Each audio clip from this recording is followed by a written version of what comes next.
Right down in your copy children the heading, जैसे आपने law of demand पढ़ा था, other things remaining constant, more quantity is demanded at lesser price and less quantity is demanded at higher price. वैसे ही law of variable proportions का भी statement है, as we put more and more factors of production, starting में TP तेजी से बढ़ेगा, फिर हौले हौले बढ़ेगा और बाद में गिर जाएगा। सुनाई पड़ गई मेरी बात? एग्जैक्टली यही कॉम्पोजिशन यहां पे लिखा है। It states that as more and more units of a variable factor, हमारे एग्जाम्पल में बच्चों वेरिएबल फैक्टर कौन सा है जरा बताएं लोग? Labour is the variable factor applied to what is called as fixed factor। Fixed factor हमारे केस में कौन सा हो जाएगा भाई? Capital, and the spelling would start with the letter K. Starting में आपका टीपी तेजी से बढ़ेगा, उसके बाद धीरे धीरे बढ़ेगा, and a time would come when your TP will go down and it turns to be negative. Logic went well? समझ में आ गया भाई? झटपट अपडेट करें बच्चों, चलो आगे भाई। Write down certain assumptions children. जो टेक्नोलॉजी आपके पास है, we are assuming that the technology remains same, there is no change in technology. कुछ इनपुट्स फिक्स्ड होंगे और कुछ इनपुट्स वेरिएबल। कौन सा इनपुट हम वेरिएबल मानते हैं बच्चों अपनी थ्योरी में? लेबर। और किसको फिक्स मानते हैं? कैपिटल। Very good. टेक्नोलॉजी ऐसी है कि लेबर प्रोपोर्शन चेंज हो सकता है। सर इसका मतलब बहुत आसान है। आपको अगर याद हो, कैपिटल एंड लेबर में एवरी टाइम चिल्ड्रन आपका कैपिटल कितना था बच्चों? 55555।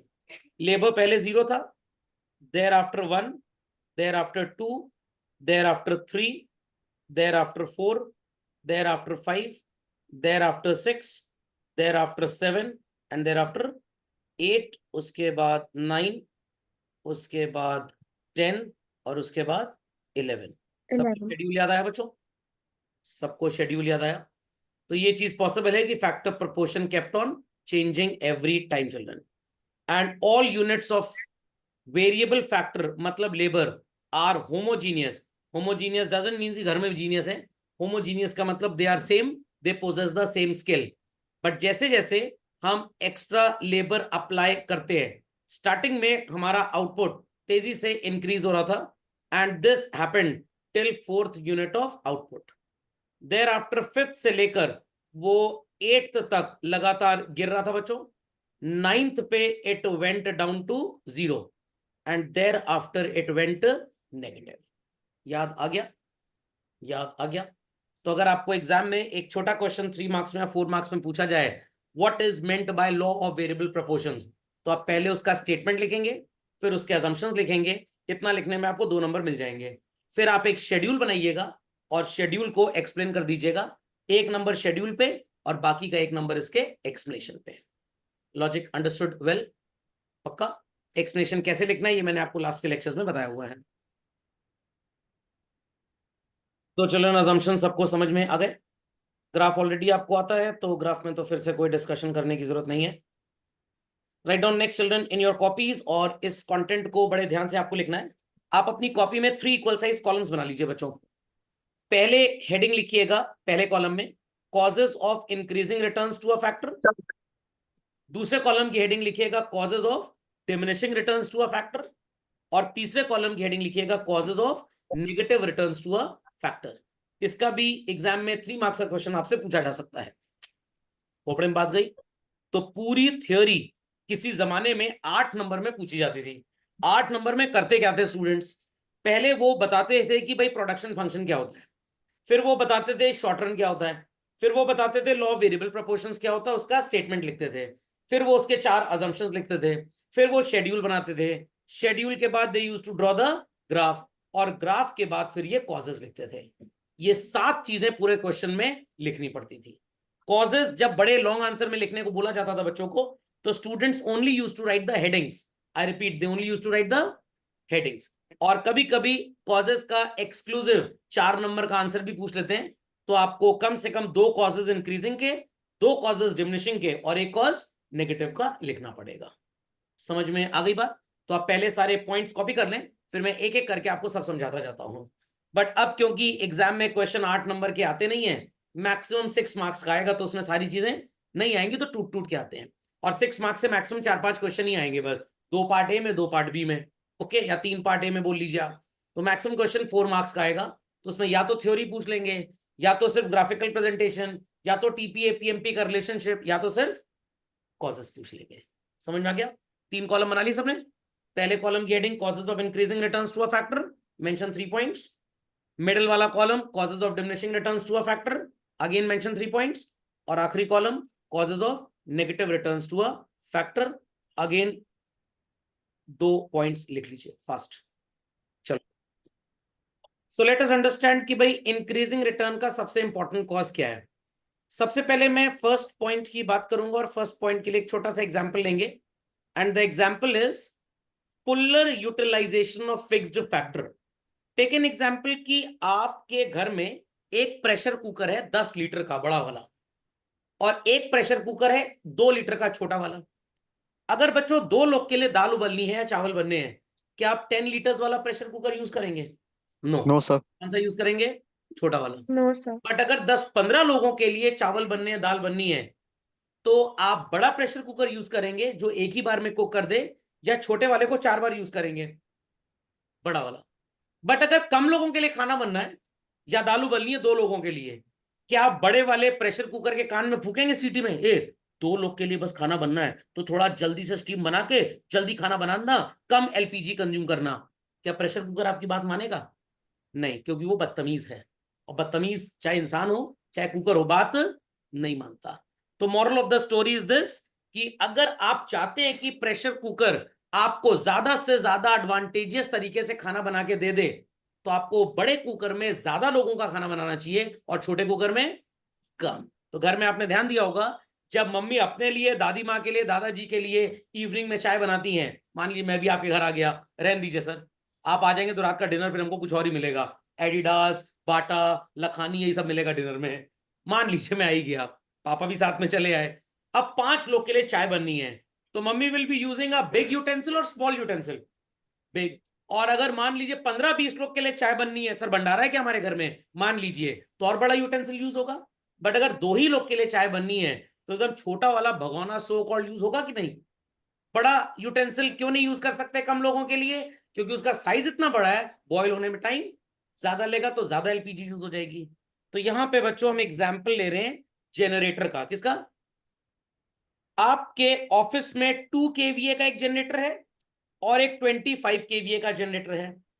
If it is a day when office is not working, मतलब ऑफिस जनरली क्लोज है, कुछ 1-2 लोग ऑफिस में आए हैं, हॉलीडे है जनरली, और लाइट चली गई, तो छोटा जेनसेट यूज होगा कि बड़ा जेनसेट यूज होगा? छोटा जेनसेट यूज होगा कि बड़ा जेनसेट यूज होगा? छोटा। लोग यही नहीं समझ पा रहे 2 केवी होता क्या है, किलो वोल्ट एम्पियर। 2 केवीए का जनरेटर, ध्यान से सुनिएगा, 25, थोड़ा ज्यादा लिख दिया मैंने, 15 ट्यूबलाइट्स लिट कर देगा, एंड 5 फैंस। और ये जो 25 केवीए वाला है, ये कम से कम 200 ट्यूबलाइट और 100 फैंस। तो अगर ऑफिस पूरा वर्किंग है और लाइट चली जाए, तो आप कौन सा जेनसेट यूज करेंगे? 2 केवीए वाले 12 जनरेटर ऑन कर देंगे, या 25 केवीए का एक? 25 केवीए का एक। और अगर संडे का दिन है, ऑफिस में 2 ही 4 लोग काम पे आए हैं, बाकी स्टाफ छुट्टी पे है, तो लाइट चली गई, तो आप कौन सा जेनसेट यूज करेंगे? 2 केवीए। क्यों 2 केवीए यूज करेंगे? क्योंकि सर अगर 25 केवीए का यूज कर लिया, तो ये जनरेटर अपने आप को रन करने में भी कुछ ना कुछ फ्यूल तो लेगा ही लेगा। क्या आप पूरे 200 पंखे, ट्यूबलाइट, ये सब चला पा रहे हैं उस दिन? नो। तो you will suffer diminishing returns, not increasing return. तो अगर इंक्रीजिंग रिटर्न्स आपको चाहिए, तो आप अपने फैक्टर ऑफ प्रोडक्शन को ज्यादा से ज्यादा इस्तेमाल में लाएं, या कम से कम बच्चों ज्यादा से ज्यादा।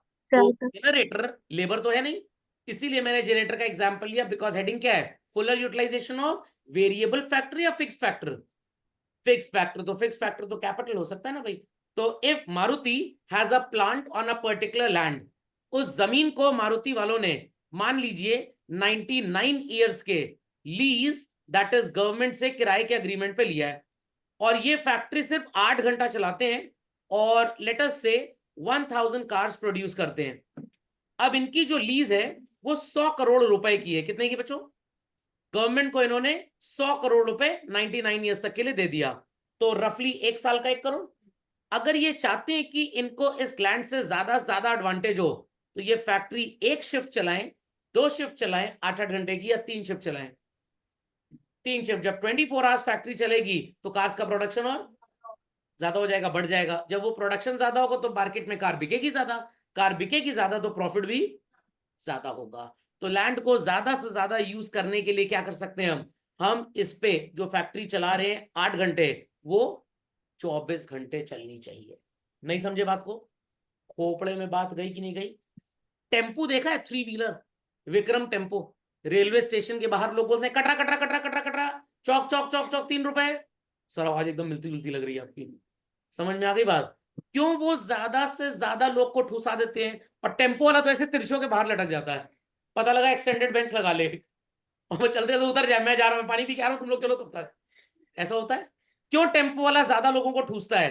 क्योंकि वो जितने ज्यादा लोग बिठाएगा, टेम्पो का खर्चा तो लगभग उतना ही रहेगा, उसका जो रेवेन्यू होगा वो बढ़ जाएगा। तो पुलिस वाला अगर टेम्पो वालों को पकड़े और पुलिस वाला कहे तुम्हारा चालान कटेगा, क्यों कटेगा? क्योंकि तुम ज्यादा लोगों को बैठा के चला रहे हो। अरे भाई साहब, आप सौरभ सर का लेक्चर अटेंड करिए। हमने उनका एक वीडियो देखा था, उन्होंने समझाया था कि हम फिक्स फैक्टर को जितना ज्यादा यूज करेंगे, रेवेन्यू उतना बढ़ जाएगा। पुलिस वाला कह रहा है चलो जेल में जा रहा हूं, मैं तुमको वीडियो दिखाता हूँ वहां पे एक नया। खोपड़े में बात गई कि नहीं गई? लॉजिक समझ में आ गया? सर इसीलिए हम ज्यादा देर तक पलंग पे सोते हैं। मम्मी जिस दिन जल्दी उठा दें, नहीं नहीं अभी सोने दो, क्यों? इंक्रीजिंग रिटर्न्स हो रहा है स्लीपिंग का, पलंग का यूटिलाइजेशन ज्यादा से ज्यादा हो रहा है, जितना ज्यादा देर आप सोएंगे। फिर वहां पे मम्मी पापा को बुला लाएंगी और उनकी ऐसी लात पड़ेगी, वेरिएबल फैक्टर की एफिशिएंसी बढ़ जाएगी। Logic went well children? तो फिक्स्ड फैक्टर को आप जितना ज्यादा यूज करेंगे बच्चों, एफिशिएंसी उसकी कितनी भी हो, आपको इंक्रीजिंग रिटर्न्स तभी मिलेंगे जब बड़े कुकर में ज्यादा लोगों का खाना हो, क्योंकि आप उसकी कैपेसिटी को कम नहीं कर सकते। कुछ लोग कहेंगे सर उसमें आधी प्लेट वेल्ड करवा देंगे कुकर के अंदर, ताकि आधा कुकर चले और गैस से आधा ही रख देंगे उसको। ये सब पागलपंती हो सकती है? नहीं हो सकती। तो पीवीआर सिनेमाज क्यों थर्सडे को कम प्राइस पे टिकट बेचता है? क्योंकि उनको लगता है कि भाई हमारे ऑडिटोरियम में सीट तो है 275, अगर 10 लोग बैठेंगे तब भी उतना खर्चा है, 270 बैठेंगे तब भी खर्चा उतना ही है। तो उनका खर्चा जब उतना ही आना है, ऑडिटोरियम का साइज उनका उतना ही है, तो they will offer a reduce ticket price so as to invite, so as to make more and more audience watch the show. Logic समझ में आ गया? सिद्धि जी, अपूल जी, सिमरन जी, कोई क्वेरी इस पे? No No, sir. sir. Logic understood well? पक्का? Yes sir. Yes, sir.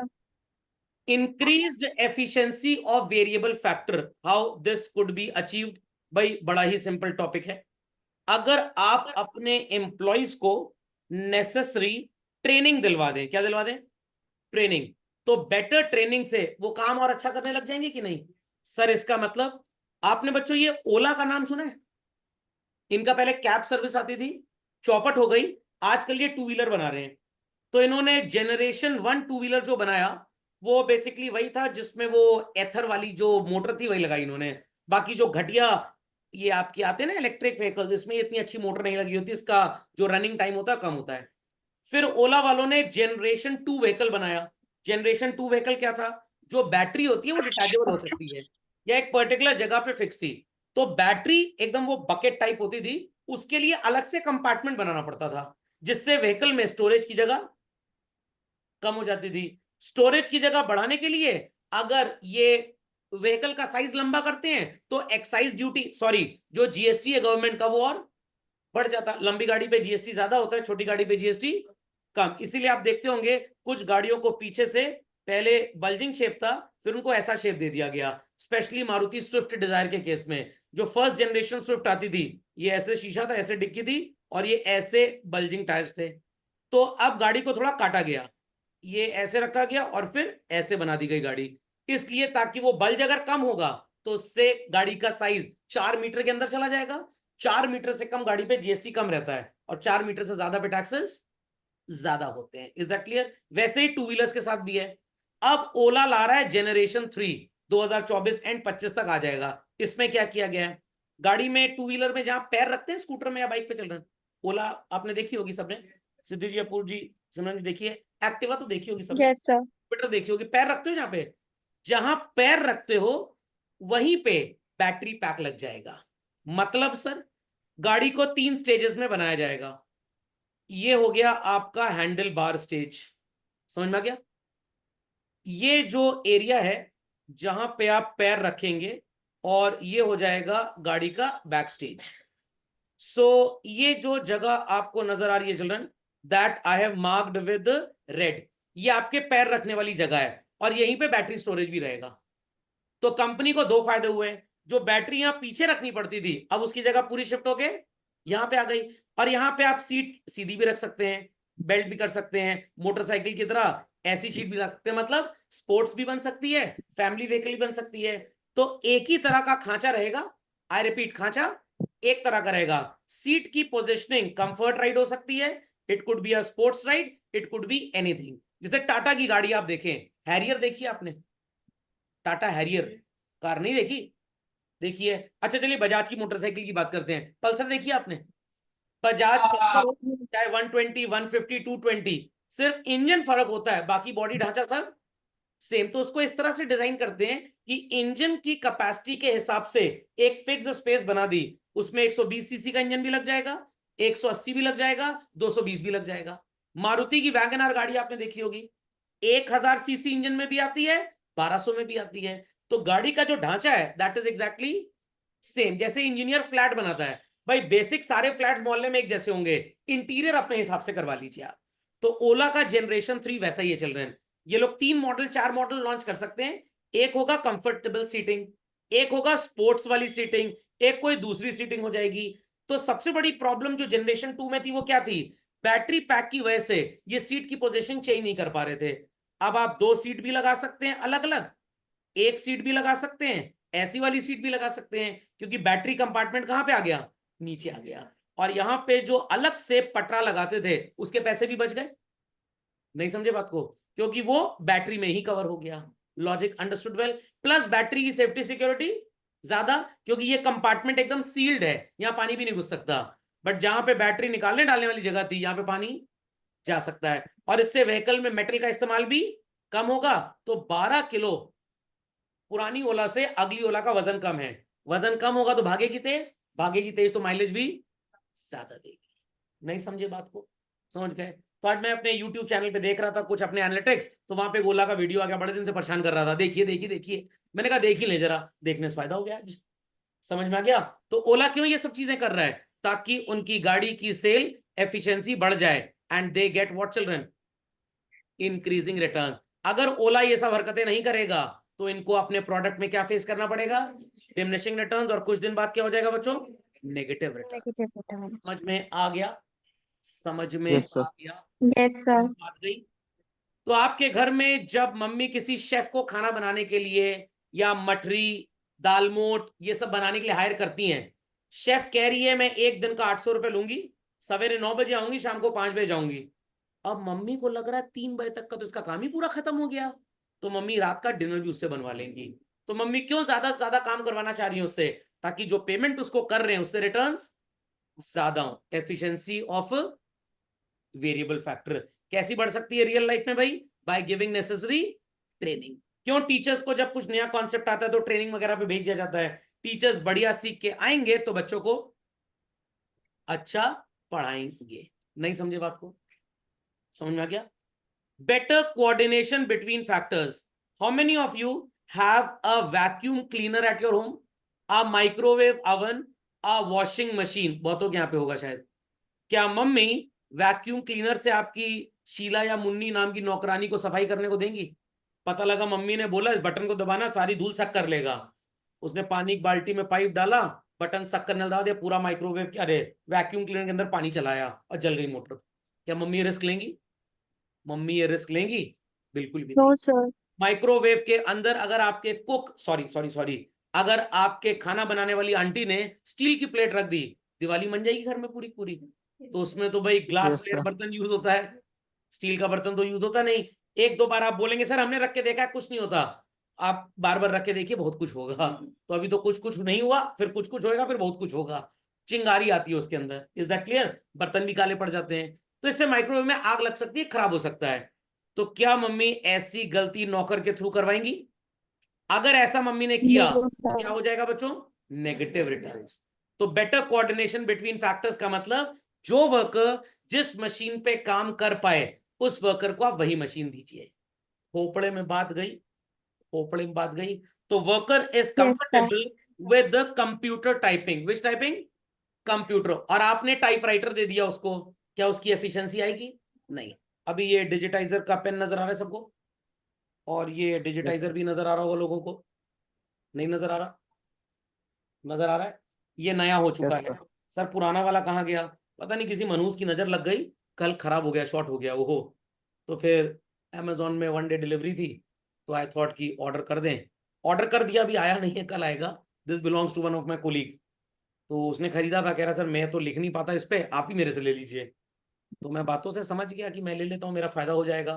फिर मैंने price check किया पहले, अमेजोन में 5400 का था, मेरे को 400 रुपये का डिस्काउंट मिल गया। The friend bought it at 4500, मैंने कहा और 500 का फायदा, और उसके किसी काम का नहीं है, मेरा 500 बच जाएगा। तो मैंने उससे कहा कि भाई मैंने रिपेयर के लिए पुराना दिया हुआ है, if that gets repaired I take that, एक दिन के लिए मैं तुम्हारा ले जाता हूँ। कह रहे सर आप हमेशा ही रख लीजिए। मैंने कहा पैसे कितने देने हैं? अब उसने बोला अरे सर पैसा क्या देंगे? मैंने नहीं ऐसे तो मैं लूंगा नहीं। कह रहा अच्छा ठीक है दे दीजिएगा। एक ही बार में समझ में आ गया। तो अब आप बोलेंगे सर बिना इस डिजिटाइजर के आप नहीं पढ़ा पाते क्या? कल बच्चों खराब हुआ, मेरी 20 मिनट की क्लास बची थी, ऐसा लगा मेरे हाथ कट गए, मैं अपाहिज हो गया। आइडियल ही नहीं था, मतलब कर ही नहीं पा रहे थे काम। तो अगर मेरे पास ये डिजिटाइजर ना हो तो क्या मैं आपको ठीक से पढ़ा पाऊंगा?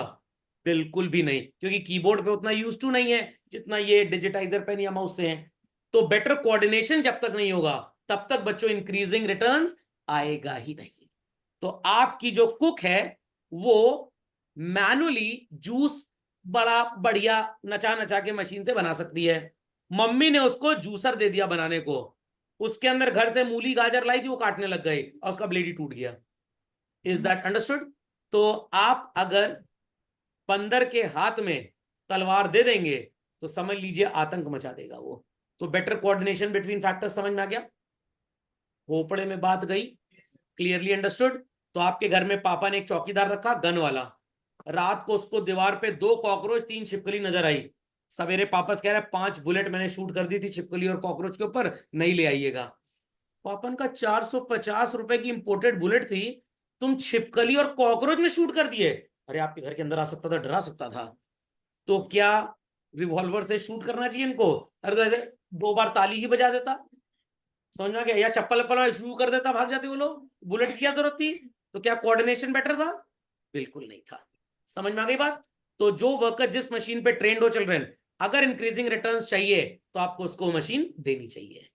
People understood this? Any doubts on this? चलिए नेक्स्ट नो बच्चों, sir. Causes of diminishing returns कब होंगे? आपके पास प्रेशर कुकर है 10 लीटर का, और आपको 2 लोगों के लिए चावल और दाल उबालना है, क्या आप 10 लीटर का प्रेशर कुकर यूज करेंगे? नो। तो अगर आपने 10 लीटर का प्रेशर कुकर यूज किया, what you will be facing? Diminishing returns to a factor. खोपड़े में बात गई, समझ में आ गया? देयर इज अ छोटा हाथी गाड़ी, छोटे हाथी वाली गाड़ी देखिए ना, जिसमें कम से कम 2 refrigerators, 8 TV sets and 4 washing machines transport की जा सकती हैं। आप हैं होलसेलर और मैं हूं carrying and forwarding agent. Lucknow में मेरा स्टोर है और कानपुर में आपकी दुकान है। आप कह रहे हैं जरा 2 फ्रिज भिजवा देना। मैंने कहा गाड़ी 2 फ्रिज में तो नहीं आएगी, पूरा ऑर्डर प्लेस करिए तब यहां से गाड़ी चलेगी, क्योंकि खाली गाड़ी आने में भी फ्यूल तो उतना ही लगेगा, ड्राइवर की मेहनत तो उतनी लगेगी। तो अगर हम 2 रेफ्रिजरेटर लाद के आपकी दुकान पे भेज देंगे बच्चों, what is going to happen? We'll have diminishing return. But अगर पूरी गाड़ी भर के भेजेंगे तो क्या होगा? Increasing return. बात समझ में आई? पक्का? तो कुछ दिन पहले की बात है, मतलब कुछ साल हो गए इस बात को, तो हमें वॉशिंग मशीन खरीदनी थी।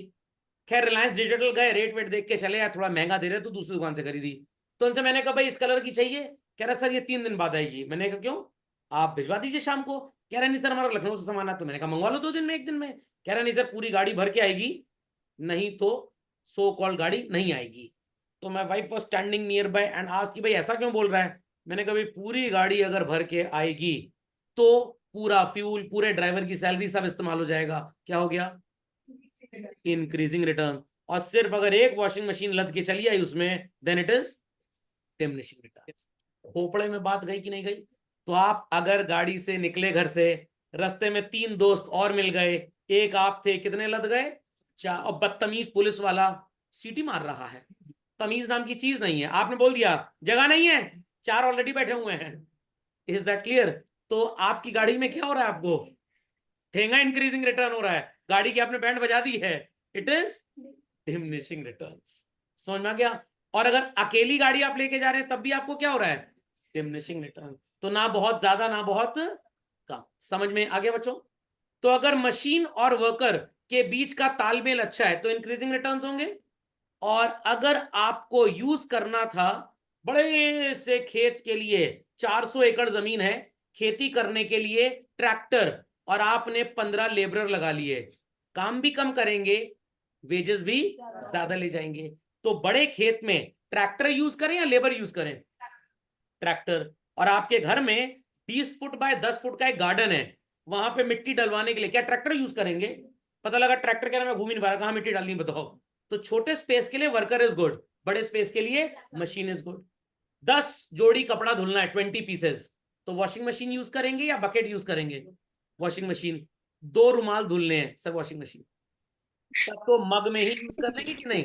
तो 2 रुमाल के लिए वॉशिंग मशीन यूज कर रहे हैं आप, और 20 कपड़े के लिए मग यूज कर रहे हैं, what will happen?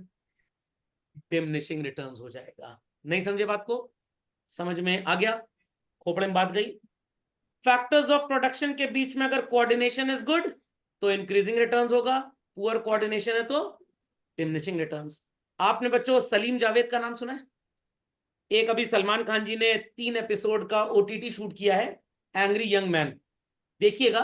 Salim Khan जी जो है वो सलमान खान जी के पिताजी हैं, सॉरी, हाँ सलीम खान, हाँ हाँ। और जावेद अख्तर जो हैं वो फरहान अख्तर जी के पिताजी हैं। ये दोनों बॉलीवुड में किसी जमाने में कुछ भी नहीं थे, और किसी जमाने में स्क्रीन प्ले, स्टोरी राइटिंग का काम ही इन्हीं को दिया जाता था। दीवार मूवी देखी होगी आपने, शोले देखी होगी। समझ में आ गया? मेरे पास घर है, बंगला है, गाड़ी, तुम्हारे पास क्या है? मेरे पास सौरभ सर का यूट्यूब चैनल है, मैं उससे पढ़ लिख के सब कुछ कमा सकता हूँ। याद आया? तो इन्होंने एक ओटीटी बनाई। तो भाई क्यों इन दोनों की जोड़ी अच्छी थी, ये तो मेरे को नहीं पता क्यों अच्छी थी, ये तो भाई भगवान ने बनाया। बट इनके काम जो थे, they always used to give increasing returns. समझ में आ गया? बहुत मूवीज में हमारे अमिताभ बच्चन जी ने और धर्मेंद्र जी ने साथ साथ काम किया और मूवी हिट हो गई। अमिताभ बच्चन जी अगर शाहरुख खान के साथ काम करते तो मूवी फ्लॉप हो जाती है। कौन से रिटर्न्स? क्योंकि अमिताभ बच्चन जी और शाहरुख खान का आपस में कोऑर्डिनेशन नहीं है, और अमिताभ बच्चन जी और धर्मेंद्र जी का आपस में कोऑर्डिनेशन बहुत अच्छा है। Logic went well children. खोपड़े में बात गई, समझ में आ गया? नहीं समझ में आया? तो जब जब पापा और मम्मी शॉपिंग करने जाते हैं हमेशा बेस्ट लेके आते हैं। जब जब मम्मी आपके साथ शॉपिंग करने चली गई कुछ ना कुछ गड़बड़ हो ही जाती है। सोच लीजिए किस दर्जे के मनहूस हैं आप। अरे मैं मजाक कर रहा हूं, दिल पे बात मत लीजिएगा। It is due to what children? Poor coordination. Logic went well children. AC चल रहा है रूम में तो मैं कितने भी आवर्स पढ़ा सकता हूं, इंक्रीजिंग रिटर्न। एसी बंद हो गया, हाय रामबत्ती कब आई, हाय रामबत्ती कब आई, तो it is what children? Poor coordination. आपने बच्चों उसका नाम सुना है? क्या नाम था वो जो बहुत तेज गाड़ी चलाता था, लड़ भिड़ गया था?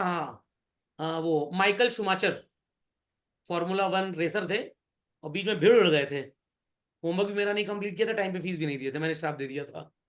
तो माइकल शुमाचर जो Formula 1 के नंबर 1 रेसर थे, उनको फेरारी गाड़ी दे देंगे तो वो जीत जाएंगे, इंक्रीजिंग रिटर्न। ऑल्टो दे देंगे तो हार ही जाएंगे, डिमिनिशिंग रिटर्न्स।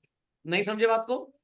तो कुछ मेरे रिश्तेदार हैं जिनके पास वो वाली गाड़ी है, कार नहीं होती बिना गियर वाली, एक्टिवा टाइप कार भी आती है ना, अरे ऑटोमेटिक। तो अगर आपको ऑटोमेटिक गाड़ी चलानी आती है और गियर वाली गाड़ी, मैनुअल ट्रांसमिशन नहीं आता, तो ऑटोमेटिक गाड़ी पे आपका इंक्रीजिंग रिटर्न्स होगा और मैनुअल ट्रांसमिशन में डिमिनिशिंग। और जिसको मैनुअल ट्रांसमिशन अच्छा लगता है, ऑटोमेटिक गाड़ी नहीं अच्छी लगती, वो मैनुअल ट्रांसमिशन में इंक्रीजिंग रिटर्न्स। खोपड़े में बात गई, समझ में आ गया? तो देयर वाज अ टीचर जो सीबीएसई में तो बहुत अच्छा पढ़ाते थे, बट जब वो यूपी बोर्ड में इकोनॉमिक्स पढ़ाने गए वो ठीक नहीं पढ़ा पाए। रीजन बीइंग टीचर का एक्सेंट थोड़ा इंग्लिश टाइप सा, और यूपी बोर्ड में बच्चे समझते थोड़े यल यम यन जड वाले थे, तो क्या हो गया भाई, डिमिनिशिंग रिटर्न्स। अब आप बिल गेट्स को भेज दें उत्तर प्रदेश के अंदर किसी यूपी बोर्ड के गवर्नमेंट इंटर कॉलेज में, लोग कहेंगे कौन है, हमको ना समझ में आ रहा। Is that clear? क्योंकि एक्सेंट का प्रॉब्लम है। तो साउथ इंडिया के टीचर्स नॉर्थ इंडिया में क्यों नहीं चल पाते, पुअर कोऑर्डिनेशन। और नॉर्थ वाले साउथ में क्यों नहीं चल पाते, पुअर कोऑर्डिनेशन। तो साउथ इंडिया का टीचर साउथ इंडिया में पढ़ाए, नॉर्थ इंडिया का टीचर नॉर्थ इंडिया में पढ़ाए, it will result into what children, increasing returns. काफी बच्चे होंगे जिन्होंने लैपटॉप तो यूज किया होगा, पर्सनल कंप्यूटर यूज किया होगा। अभी उनके पिताजी ने मान लीजिए उनको मैकबुक प्रो खरीद के दे दिया, अब एप्पल का iOS है, समझ में नहीं आ रहा कैसे चलेगा। क्या हो रहा है बच्चों, डिमिनिशिंग रिटर्न्स। समझ में आई बात कि नहीं आई बात? पक्का? सुमन जी, सिद्धि जी, अबुल जी, people on the hot seat जी, कोई क्वेरी किसी की? No no sir. सर। चलिए, ये नेगेटिव रिटर्न का क्या कॉज है? जरूरत से ज्यादा लोग जब काम पे आ जाएंगे तो उन लोगों के बीच में बातचीत लाई चना ज्यादा होगा, बट काम कम होगा। समझ में आ गई बात? ओवर क्राउडिंग का मतलब डिसगाइज्ड अनएम्प्लॉयमेंट भी होता है, जितने लोगों की रिक्वायरमेंट है काम उससे कहीं ज्यादा कर रहे हैं। एंड मैनेजमेंट प्रॉब्लम्स भी तभी आएंगी कि हमारा बिजनेस बहुत बड़ा हो गया, तो अगर हम उसको सेगमेंट कर दें, डिपार्टमेंट वाइज बांट दें। 40 साल पहले बच्चों जो बैंक्स हुआ करते थे वो काम करते थे as a single unit, but अब काम इतना बढ़ गया कि भाई हाउस लोन डिपार्टमेंट अलग करना पड़ा, मोटर व्हीकल लोन डिपार्टमेंट अलग करना पड़ा, पर्सनल लोन डिपार्टमेंट अलग करना पड़ा। नहीं तो क्या होगा उस बैंक को, नेगेटिव रिटर्न्स। सारे डिपार्टमेंट जब अलग अलग कर दिए तो they started having increasing returns. समझ में आ गई बच्चों सारी बातें सबको? Any queries to anybody? पक्का? No sir. चलिए, तो इसी के साथ आपका शॉर्ट रन प्रोडक्शन फंक्शन होता है पूरी तरह से